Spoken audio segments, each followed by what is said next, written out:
More people are moving into South Bend than we've seen in a generation. Thousands of new jobs have been added in our area, billions in investment. Now, there's a long way for us to go, but we have changed our trajectory and shown a path forward for communities like ours. And that's why I'm here today, to tell a different story than Make America Great Again.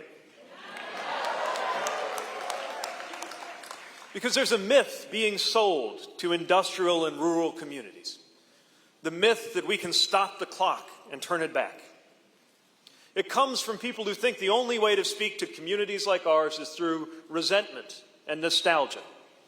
They're selling an impossible promise of returning to a bygone era that was never as great as advertised to begin with. That was Democratic presidential candidate Pete Buttigieg at his campaign kickoff event last weekend. Despite being essentially unknown a few months ago, the mayor of South Bend, Indiana, has been a hot topic as of late.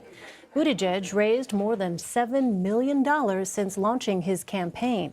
In a national Emerson poll conducted at the end of last week, Mayor Pete, as he's known, registered 9% support, passing more well-known candidates like former Congressman Beto O'Rourke and Senator Kamala Harris.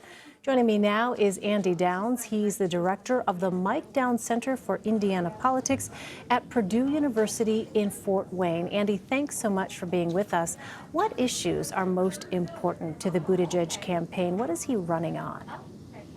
I think part of what he's running on is being different. You know, he obviously talks about his youth quite a bit, but he also talks about looking forward, not looking back. And I think there are some people who are saying that's good. But another component of this is he's running as a mayor. He's not trying to hide that fact. And he keeps pointing out to folks that mayors have to get things done. And right now, as people look at Congress, they see something that's fairly dysfunctional. And they would like to have a leader, I think, who would be able to get things done. So he has those things going for him. And this is a unique moment where that combination may work. Well, looking at his tenure as mayor of South Bend, he declared that he was leading one of America's turnaround cities. Is that true, and is it something he can truly take credit for? You know, when you're a mayor, you can't ever take full credit for anything because everything relies on partnerships of one kind or another. People talk about Chase Tower in downtown South Bend being revitalized as a hotel. They talk about the Studebaker plant where the announcement was made. And all of these things actually take private investment. But you need a mayor who's willing to not only champion those things, but try to marshal some resources to make that possible. And sometimes marshaling the resources means going to the state and asking them for help, or simply finding people in the community who are willing to take on a project.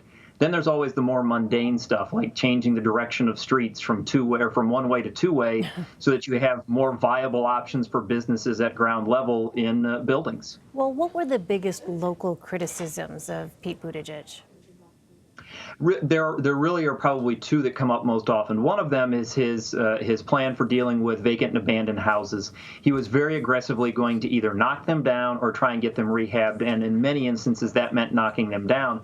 Those homes were located disproportionately in older neighborhoods with high African-American populations, Hispanic populations, and people said that he was too quick to knock things down. The other knock that comes against him is actually one about law enforcement, and people may say the crime rate is down, but the way you look at it could indicate that some crime numbers are up. And then there's also a bit of a controversy regarding some recordings of and then demotion of a previous chief of police.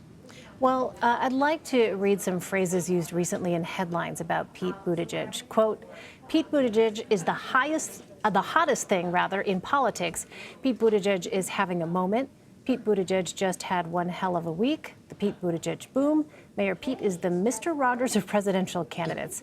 How is he able to generate so much positive press, do you think? I think part of it, he is a very nice guy. He is a genuine person when you meet him. He's the person you're meeting. He actually does want to help people.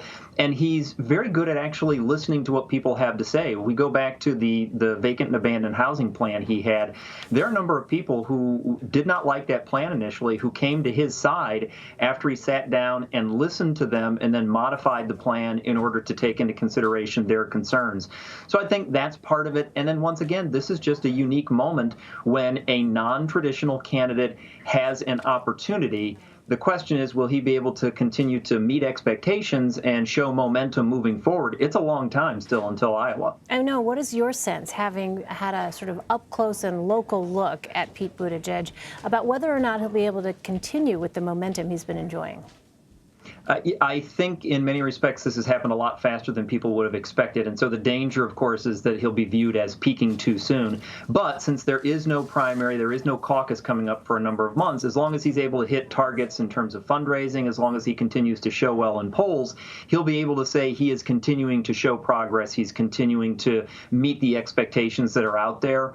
There are a lot of people who would have said he wouldn't be in this position right now. So I think it would maybe be unwise to write him off. But at the same time, it is still a long time until Iowa. Absolutely. All right, Andy Downs in Fort Wayne, Indiana. Thanks very much, Andy. My pleasure.